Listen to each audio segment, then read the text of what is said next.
Então, nós começamos na aula passada a discutir o movimento de projéteis sob a ação de uma força de arrasto quadrática.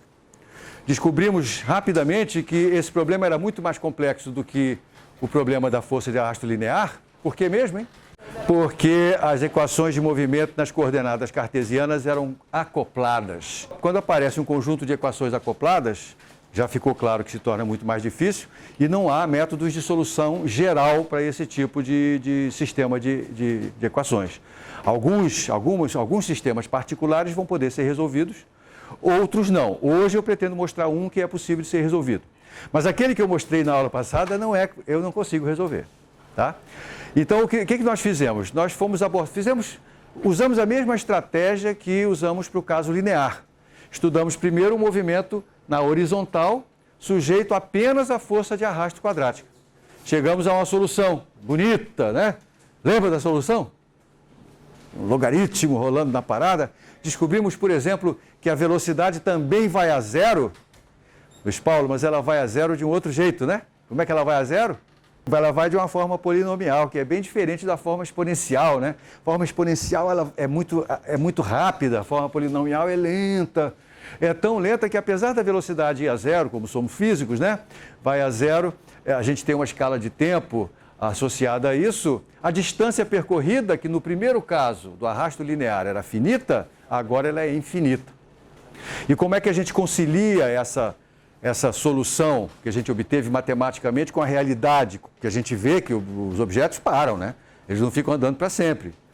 É porque, na verdade, o número de Reynolds e aí sim é proporcional à velocidade, e à medida que a velocidade vai se tornando muito pequena, e a gente tem que caracterizar melhor o que é velocidade muito pequena em cada caso, mas vai chegar um ponto em que o número de Reynolds vai ficar abaixo de 1, porque a velocidade está muito pequena, e isso significa que o arrasto linear vai predominar sobre o arrasto quadrático.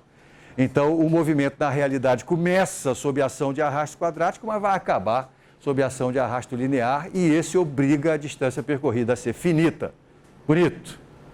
Agora vamos resolver a parte vertical desse problema. Então, nós temos um objeto que se move apenas sobre um eixo vertical, sob a ação da força gravitacional, mg, e sob a ação da força de arrasto quadrática. Eu estou aqui representando um momento onde a velocidade desse objeto aponta para onde? Para cima ou para baixo? Para baixo, quem falou? A força arrastativa está apontando para cima, então quer dizer que ele está correto, está andando para baixo. Todo mundo percebeu isso? Então, eu estou escrevendo a equação de movimento.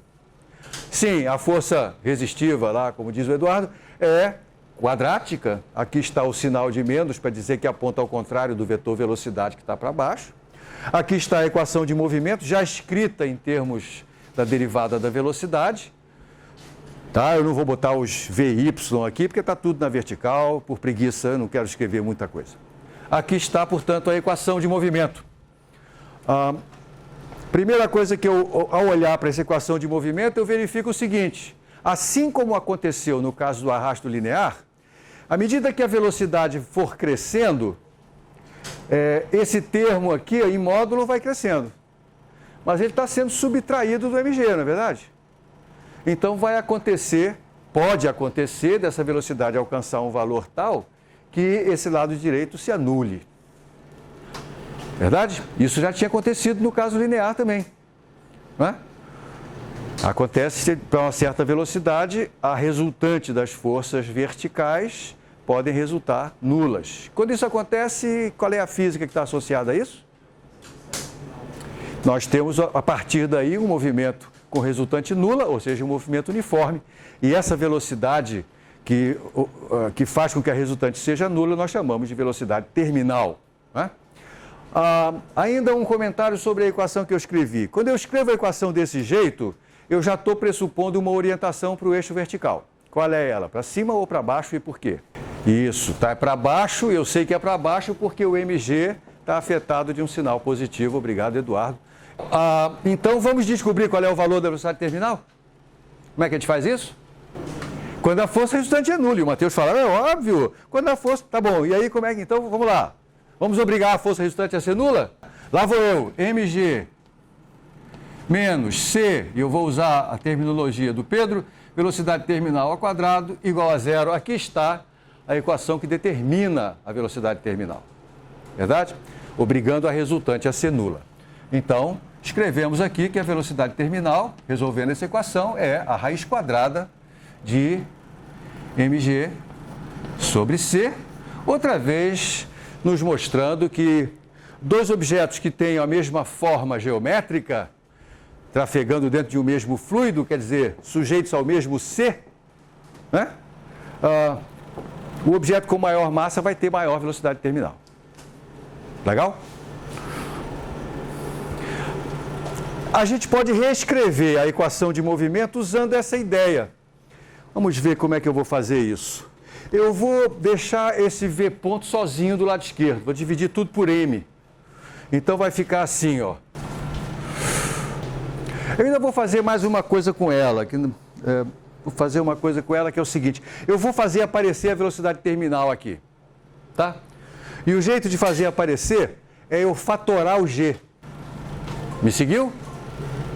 E agora, ó, C sobre mg é o inverso do quadrado desse bicho aqui. Então ficou V ponto igual a G e multiplica 1 menos V sobre a velocidade terminal ao quadrado. Essa é a equação que eu quero resolver.